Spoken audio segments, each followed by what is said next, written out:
हमारे channel Katwal class में। तो बच्चों आज हम class 8 learn well smart science का chapter number 9 reaching the age of adolescence. तो इस चैप्टर के क्वेश्चन आंसर्स को इस वीडियो में हम कंप्लीट स्टडी करेंगे। इससे पहले हमने इस चैप्टर को कंप्लीट एक्सप्लेन किया है। अगर आपने वो वीडियो नहीं देखा है तो प्लीज़ इस वीडियो के डिस्क्रिप्शन में उसका लिंक है, आप वहाँ से जाकर उस वीडियो को वॉच कर सकते हो। और बाकी के जो चैप्टर्स हैं, चैप्टर नंबर 1 से लेकर बाकी के जो भी चैप्टर्स हैं, सबके हमने ऑलरेडी वीडियो आपको प्रोवाइड किए हैं। तो आपको किसी भी चैप्टर का वीडियो देखना है तो नीचे डिस्क्रिप्शन में आपको प्लेलिस्ट का लिंक मिल जाएगा।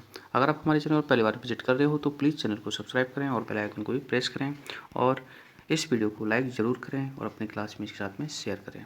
चलो स्टार्ट करते हैं इस वीडियो को। सबसे पहले हम देखते हैं एमसीक्यूज टाइप के क्वेश्चन हैं। तो the age between 2 and 10 years, 2 से लेकर 10 यानी कि 2 से लेकर 10 ईयर्स का जो एज होता है उसे हम बोलते हैं चाइल्डहुड, ठीक है। और 2 से कम यानी कि 0 से लेकर 2 तक जो एज होता है उसको बोलते हैं इन्फेंसी। नेक्स्ट है which combination of the chromosomes leads to be the birth of a baby boy, यानी कि कौन सा क्रोमोसोम्स जो है बेबी बॉय के लिए रेस्पॉन्सिबल होता है। तो XY chromosomes is responsible for the baby boy. Next है the menstrual cycle occurs after every, ठीक है।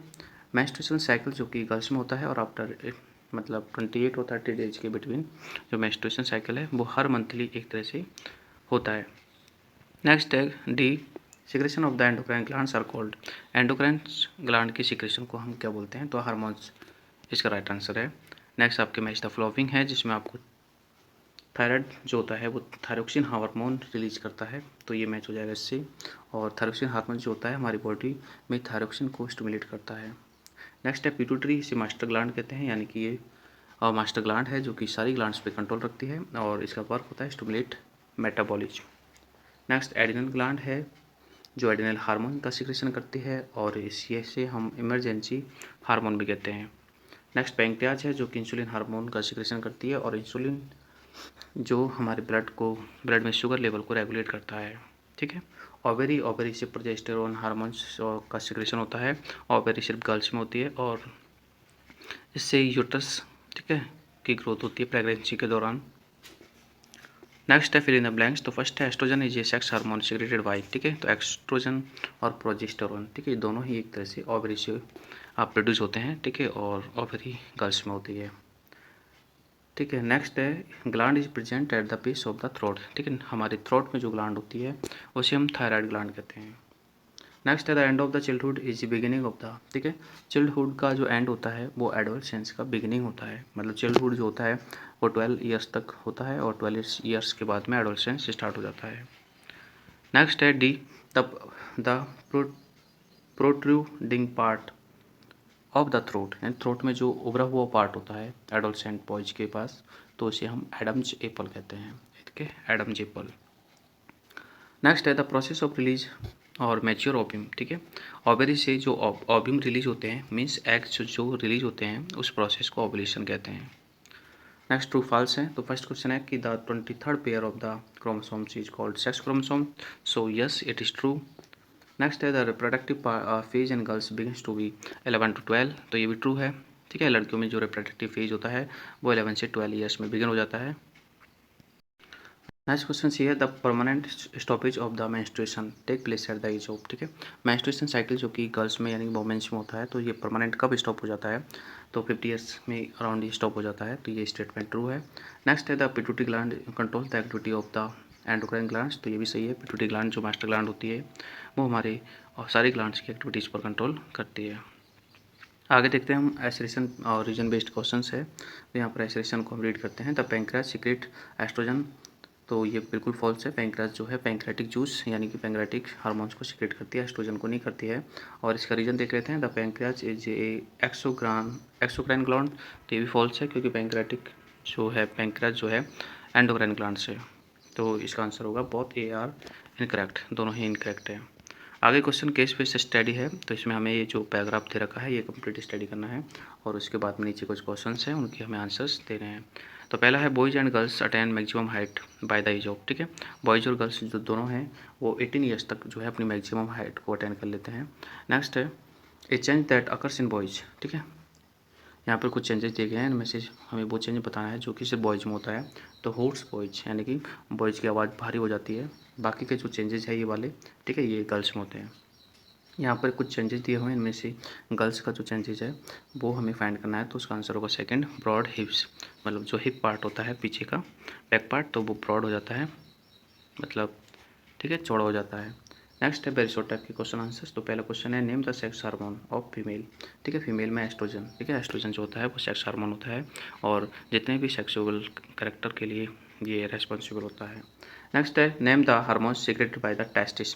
टेस्टिस जो कि बॉयज में होता है और टेस्टिस से टेस्टोस्टेरोन हार्मोन प्रोड्यूस होता है जो कि बॉयज के जो रिप्रोडक्टिव पार्ट्स है उनके ग्रोथ के लिए रेस्पॉन्सिबल है।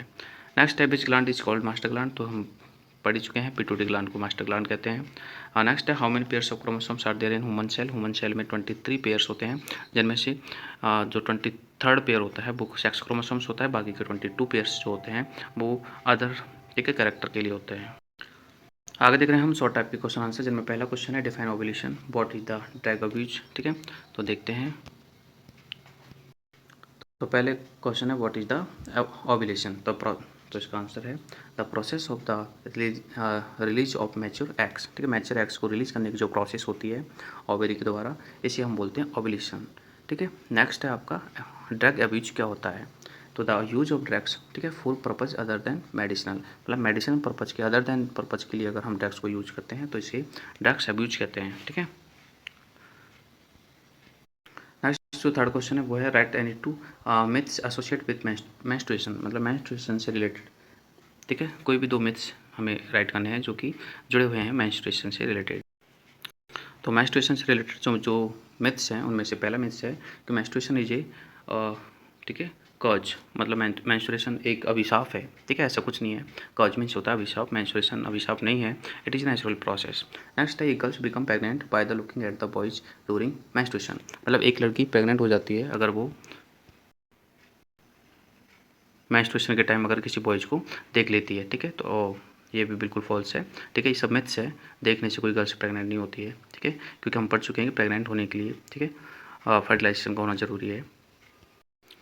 नेक्स्ट क्वेश्चन है why do be some adolescent get acne on their face, मतलब कुछ एडोलसेंट होते हैं, कुछ बच्चे होते हैं जो कि टीनेजर्स होते हैं, तो उनके फेस पर जो है एक्ने वगैरह हो जाती है, तो इसका रीजंस क्या है।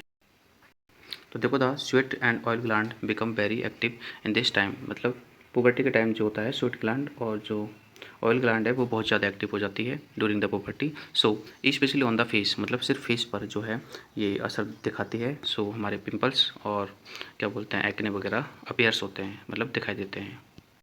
नेक्स्ट हम देखते हैं लॉन्ग टाइप के क्वेश्चन आंसर, जिसमें पहला क्वेश्चन है what is puberty, list the changes that occurs in a person during puberty, मतलब पुबर्टी क्या होती है और पुबर्टी के दौरान जो है एक पर्सन में क्या क्या चेंजेस होते हैं, तो वो सारे हमें यहाँ पर बताने हैं। तो देखो पुबर्टी क्या होती है, the period of changes in the human body, यानी कि वह पीरियड जिसमें ह्यूमन बॉडी में चेंजेस होते हैं काफ़ी सारे, तो उस पीरियड को हम बोलते हैं पुबर्टी।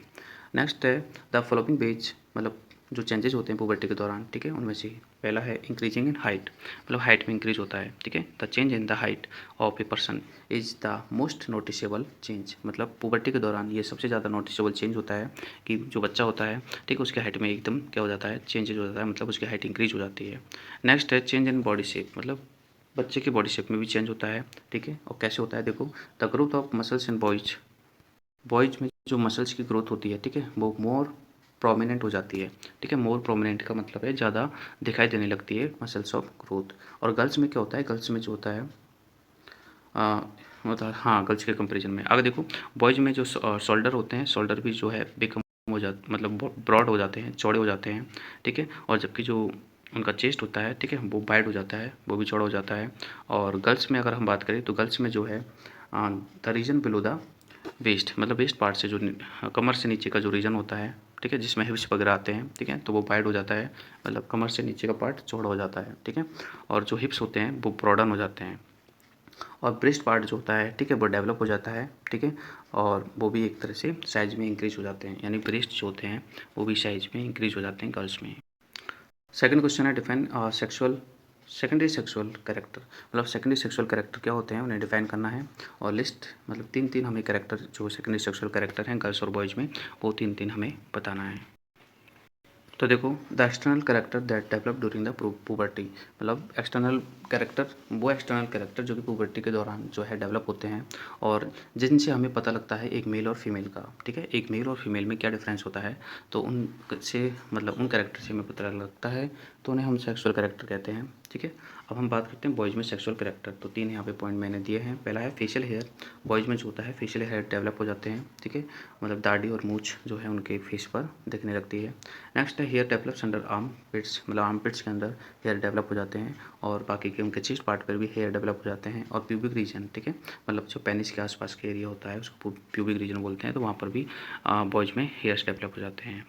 नेक्स्ट है डीपनिंग ऑफ द वॉइस, मतलब जो उनकी आवाज़ होती है वो डीपन हो जाती है, मतलब भारी हैवी हो जाती है, ठीक है, और शोल्डर भी एक तरह से ब्रॉडनिंग हो जाते हैं। ऐसे ही चेंजेस जो होते हैं वो गर्ल्स में होते हैं। तो गर्ल्स में क्या क्या चेंजेस होते हैं, तो देखो गर्ल्स में जो होता है बिलो द एब्डोमन, ठीक है, मतलब एब्डोमन से नीचे का जो पार्ट होता है, या फिर हम बोल सकते हैं कि कमर से नीचे का जो पार्ट होता है वो वाइड हो जाता है, मतलब वो चौड़ा हो जाता है ना। और ब्रेस्ट गर्ल्स में डेवलप हो जाते हैं, मतलब ब्रेस्ट की साइज़ जो होती है वो भी पहले की तुलना में बढ़ जाती है। नेक्स्ट है हेयर अंडर आर्मपिट्स, ठीक है, गर्ल्स में भी आर्मपिट्स के जो हेयर है वो भी डेवलप हो जाते हैं। और गर्ल्स में जो प्यूबिक रीजन होता है, मतलब जो बेजिना के आसपास का जो रीजन होता है, ठीक है, उसमें हेयर डेवलप हो जाते हैं, ठीक है। तो ये दोनों पॉइंट गर्ल्स में भी आप राइट कर लेना। नेक्स्ट है distinguish between the menarche and menopause, ठीक है, मेनार्क और मेनोफेज में क्या अंतर होता है तो वो हमें बताना है, ठीक है। तो तो देखो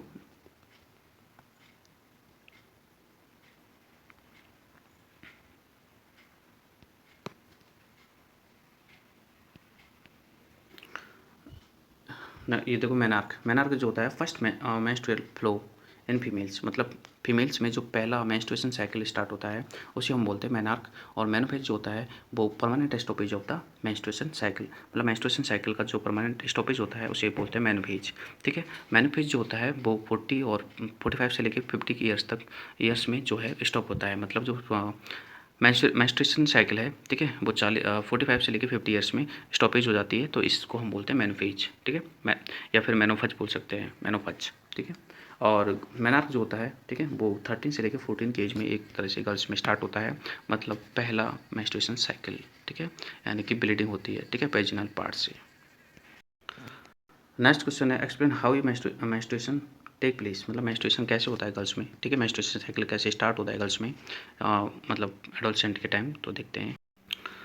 तो देखो in females one of the two ovaries, मतलब फीमेल्स में 2 ओवरीज होती है जिनसे एग्स प्रोड्यूस होते हैं, तो उनमें से किसी भी ओवरीज से जब एग प्रोड्यूस होता है, ठीक है, which release once in every month, मतलब ओवरीज से हर मंथ एक एग रिलीज होता है, ठीक है। और this process of releasing mature eggs, इसको हम ओवुलेशन कहते हैं। और ड्यूरिंग द दीज पीरियड, मतलब मंथ में जो ये पीरियड होता है, ठीक है, जब एग्स रिलीज होता है तो जो यूट्रस होता है, ठीक है, यूट्रस जो होता है उसकी बॉल थिक हो जाती है, ठीक है। और थिक क्यों हो जाती है, क्योंकि वो उसको एग्स रिसीव करना होता है इसलिए, ठीक है, क्योंकि ओवरी से जब एग्स निकलता है वो यूट्रस में आता है। And if it is fertilise, और अगर जो एग्स है, ठीक है, अगर उसको स्पर्म मिल जाता है, मतलब वो फर्टिलाइज हो जाता है, ठीक है, फर्टिलाइज हो जाता है तो कोई दिक्कत नहीं है, फिर तो प्रेगनेंसी, मतलब जो वोमेन होती है फिर गर्ल्स होती है वो प्रेग्नेंट हो जाती है। बट अगर फर्टिलाइजेशन नहीं होता है, ठीक है, बट अगर फर्टिलाइजेशन नहीं होता है तो वो जो एग है, ठीक है, वो हमारी जो यूट्रस है, मतलब गर्ल्स का जो यूट्रस है, ठीक है, उसकी जो लीनिंग होती है, ठीक है, वो एक तरह से ब्रेक हो जाती है, और जो नॉट फर्टिलाइज एग्स है वो भी ब्रेक हो जाता है, ठीक है। तो ब्लड वेसल्स भी ब्रेक हो जाती है और यूट्रस की बॉल यानी कि जो लीनिंग होती है वो भी ब्रेक हो जाती है, तो उससे ब्लीडिंग एक तरह से कॉज होती है, ठीक है। और उस ब्लीडिंग को ही हम मेंस्ट्रुएशन साइकिल कहते हैं, ठीक है, जो कि हर महीने होता है, क्योंकि जो गर्ल्स में ओवरी से एग्स जो है हर महीने रिलीज होते हैं, ठीक है, ठीक है। अगर वो सेक्सुअल इंटरकोर्स करती है तो, ठीक है, स्पर्म एग्स के साथ मिल जाते हैं और वो वोमेन जो गर्ल्स है वो एक तरह से प्रेग्नेंट हो जाती है। अदरवाइज जो है वो एग्स, ठीक है, मेंस्ट्रुएशन साइकिल की फॉर्म में बॉडी से आउट होता है। नेक्स्ट क्वेश्चन है the father is responsible for the sex of unborn child explain, मतलब अनबॉर्न चाइल्ड के सेक्स के लिए कि मेल है फीमेल है तो उसके लिए फादर रेस्पॉन्सिबल होता है, इस चीज़ को एक्सप्लेन करना है। Every healthy human beings has 23 pairs of chromosomes, मतलब हर हेल्दी ह्यूमन के पास 23 पेयर होते हैं क्रोमोसोम्स के in the nucleus of the cells, मतलब सेल्स के न्यूक्लियस में। नेक्स्ट पिछले चैप्टर में हमने पढ़ा था सेल्स के बारे में, तब the 23rd pair of the males and females are differs, मतलब 23rd पेयर जो होता है दोनों का डिफर होता है। इन मेल्स जो 23rd पेयर होता है वो XY होता है और फीमेल्स में XX होता है, जिसे हम सेक्स क्रोमोसोम्स कहते हैं, क्योंकि ये बेबी के सेक्स को जो है डिटरमाइन करते हैं। द गैमेट्स यानी कि जो गैमेट्स होते हैं यानी कि मेल के स्पर्म और फीमेल के एग्स, ठीक है, have only one set of chromosomes. There are 23 single chromosomes, hence an egg always carry X chromosomes, मतलब एग जो होता है, मतलब गर्ल्स के पास तो एग ही होता है, तो एग में एक्स क्रोमोसोम्स होते हैं, मतलब हमेशा वो एक्स क्रोमोसोम्स को कैरी करेगा, जबकि मेल में एक्स और वाई क्रोमोसोम्स होता है तो वो दोनों को कैरी करता है। और वैन एग एंड स्पर्म, जब एग और स्पर्म दोनों फ्यूज हो जाते हैं, मतलब फर्टिलाइजेशन हो जाता है, ठीक है, इट इज़ 23rd पेयर, ठीक है, ऑफ क्रोमोसोम। तो सिर्फ 23rd पेयर जो क्रोमोसोम्स है वही डिसाइड करता है कि जो बेबी का जो सेक्स है, यानी कि वो मेल है या फीमेल है। अगर जैसे मान लीजिए कि गर्ल्स है तो गर्ल्स के पास तो एक्स ही होता है, तो एक्स क्रोमोसोम्स इधर आ गया, और ठीक है, फीमेल के पास एक्स होता है, मेल के पास एक्स और वाई दोनों होते हैं। अगर ये एक्स देता है तो एक्स एक्स से गर्ल्स बनता है, और अगर ये वाई देता है तो एक्स वाई से बॉय बनता है। यानी कि हम कह सकते हैं कि जो सेक्स ऑफ बेबी है वो सिर्फ फादर के क्रोमोसोम्स पे डिपेंड होता है, बिकॉज मदर के पास सिर्फ एक्स क्रोमोसोम्स होता है, वाई क्रोमोसोम्स सिर्फ फादर के पास होता है, जिससे कि सेक्स डिटरमाइन होता है। नेक्स्ट क्वेश्चन है what are the things an adolescent should do be maintain for good health, मतलब एडोलसेंट जो होते हैं वो बच्चे जो कि टीनेजर्स होते हैं, तो उनकी ऐसी क्या आदतें होनी चाहिए कि वो अपने मतलब हेल्थ को एक तरह से मेंटेन रख सके। तो देखो, an adolescent need to eat a healthy diet, मतलब एडोलसेंट जो बच्चे होते हैं उनको एक हेल्दी और बैलेंस डाइट की नीड होती है। As adolescence is a stage of rapid growth, because of adolescence time पे जो है रैपिड ग्रोथ होती है एंड बॉडी में डेवलपमेंट होता है। So diet should be include, ठीक है, तो ऐसी डाइट होनी चाहिए जिसमें प्रोटीन, विटामिन, फैट्स, मिनरल्स और कार्बोहाइड्रेट वगैरह सारे जो हैं कंपोनेंट्स जो फूड के होते हैं वो शामिल होने चाहिए, जो भी करेक्ट प्रोपोर्शन में, मतलब एक अनुपात में। और नेक्स्ट है डूइंग फिजिकल एक्सरसाइज, ठीक है, is the one of the best way to be keep our body fit, मतलब फिजिकल एक्सरसाइज से हम एक तरह से हमारी बॉडी को फिट रख सकते हैं। And teenager must walk and exercise regularly, मतलब जो टीनेजर्स होते हैं उनको वॉक और एक्सरसाइज जो है रेगुलरली करना चाहिए। नेक्स्ट है adolescent should keep themself away from the drugs, और एडोलसेंट जो है ड्रग्स से अपने आप को दूर रखें, बिकॉज ड्रग्स जो होते हैं वो उनकी बॉडी को हार्म करते हैं। नेक्स्ट क्वेश्चन जी है what is AIDS and how is it transmit, मतलब एड्स क्या होता है, ये कैसे ट्रांसमिट होता है। तो AIDS is a disease caused by the HIV virus, मतलब एड्स जिसका नाम होता है पूरा एक्वायर्ड इम्यूनोडिफिशियेंसी सिंड्रोम, और ये सिर्फ वायरल डिजीज है जो कि HIV नाम का एक वायरस होता है जिसे ह्यूमन इम्यूनो वायरस कहते हैं, तो इसी से कॉज होता है।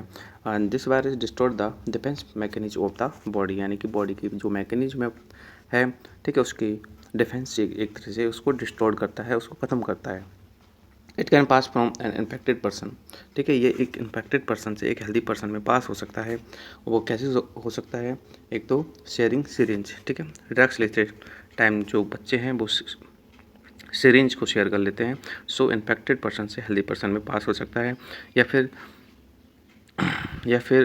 सेक्सुअली इंटरकोर्स से भी ये पास होता है, ब्लड ट्रांसफ्यूजन से भी ये पास हो सकता है, सेक्सुअली कांटेक्ट से भी ये पास हो सकता है हेल्दी पर्सन में एक इन्फेक्टेड पर्सन से। और it can pass on the an infant from the milk of an infected mother, मतलब जो बेबी होता है, ठीक है, और उसको भी हो सकता है अगर उसकी माता यानी कि मदर जो है ऑलरेडी इन्फेक्टेड है एड से, तो ब्रेस्ट फीडिंग के टाइम पे, मिल्क फीडिंग के टाइम पे वो उसे भी हो सकता है। नेक्स्ट देखते हैं हम हाई थिंकिंग स्किल्स के क्वेश्चन। तो पहला क्वेश्चन है कि Sagar share his food with Rohini, Sagar अपने फूड को रोहिणी के साथ में शेयर करता है, जो कि रोहिणी जो है ऑलरेडी उसको एड्स हो रखा है। तो do you think Sagar has chance to be getting infected by disease, तो बिल्कुल नहीं, क्योंकि फूड शेयरिंग से जो है एड्स जो है ट्रांसमिट नहीं होता है। तो इसका आंसर है कि Sagar can not get affected by the sharing his food with Rohini, मतलब सागर रोहिणी के साथ में फूड शेयरिंग करने से उससे एड्स बिल्कुल भी ट्रांसफर नहीं होता है, बिकॉज एड्स ओनली पास होता है शेयरिंग सीरीज, जस्ट हमें ऊपर पड़ा है, या फिर ब्लड, ठीक है, ट्रांसफ्यूजन, मतलब ब्लड, ठीक है, इन्फेक्टेड पर्सन का ब्लड जो है एक तरह से लेने से, या फिर सेक्सुअली कॉन्टैक्ट से, ठीक है, या फिर इन्फेंट को होता है ठीक है, और मतलब उसकी अगर जो मदर है उसको मिल्क फीडिंग कराती है तब, ठीक है, फूड शेयरिंग से नहीं होता है ये। नेक्स्ट क्वेश्चन है, why can a women not become pregnant after menopause, मतलब मेनोफेज के बाद में वोमेन प्रेग्नेंट कैसे नहीं होती है, क्योंकि मेनोफेज के बाद में जो है मेंस्ट्रुअल साइकिल स्टॉप हो जाता है। Because after menopause, hormones level has changed enough that your ovaries won't release any more eggs। मतलब मेनोफेज जो होता है, मेनोफेज के बाद मेंस्ट्रुअल साइकिल स्टॉप हो जाता है, और मेंस्ट्रुअल साइकिल स्टॉप होने से एग्स जो है बिल्कुल भी रिलीज नहीं होते हैं, और जब तक एग्स रिलीज नहीं होते हैं, ठीक है, you can no longer get pregnant, मतलब जो वोमेन है वो प्रेग्नेंट नहीं हो सकती नेचुरली। नेक्स्ट क्वेश्चन है, why does the pelvic area in girls broaden during puberty, मतलब जो पेल्विक एरिया होता है, ठीक है, तो वो पुबर्टी का टाइम ब्रॉड क्यों हो जाता है, उसका रीज़न बताना। तो इसका आंसर है by the releasing of oestrogen, मतलब गर्ल्स में, ठीक है, ऑब्वियसली एस्ट्रोजन जो हार्मोन है वो रिलीज होता है, और जितने भी ये चेंजेस हैं गर्ल्स की बॉडी में वो सिर्फ एस्ट्रोजन हार्मोन के कारण ही होते हैं, ठीक है। So estrogen is responsible for the widening of the female pelvis, ठीक है, the bones of pelvis are widen, मतलब पेल्विक रीजन की जो बोन्स होती है वो बाइडन हो जाती है। A means of preparing the women for the process of child birth, मतलब इससे क्या होता है, बाइट इसलिए होती है क्योंकि जो गर्ल्स है वो एक तरह से प्रिपेयर होती है, ठीक है, बेबी को, मतलब, ठीक है, बर्थ के लिए। नेक्स्ट क्वेश्चन हम देख रहे हैं बेलिबिस्टी क्वेश्चन, जिनमें पहला क्वेश्चन है कि Parul is a adolescent, Parul एक एडोलसेंट है, and she is very conscious about the change in her body, और उसकी बॉडी में जो चेंज होता है उसके लिए वो बहुत कॉन्शियस है। सी एक्सपीरियंस, वह एक्सपीरियंस करती है lot of mood swing, does not like mixing with others, मतलब उसका मूड स्विंग होता है, वो दूसरे लोगों के साथ में मिक्स नहीं होती है। हर एल्डर सिस्टर सुनीता नोटिस, उसकी जो एल्डर सिस्टर सुनीता वो ये सब कुछ नोटिस करती है, और वो उससे बताती है कि नॉर्मल पार्ट ऑफ ग्रोइंग, मतलब ऐसा होना हमारे ग्रोइंग का नॉर्मल पार्ट है। तो जो सुनीता है वो कौन सी वैल्यू को शो करती है, तो देखो, Sunita is aware of the changes that take place in a individual, Sunita ये जानती है कि ड्यूरिंग एडोलसेंस टाइम, ठीक है, और एडोलसेंट टाइम इंडिविजुअल, मतलब जो भी कोई पर्सन होता है उसकी बॉडी में क्या क्या चेंजेस होते हैं, तो इन चीज़ों को सुनीता जानती है, सो वो अपनी सिस्टर है उसको समझाती है।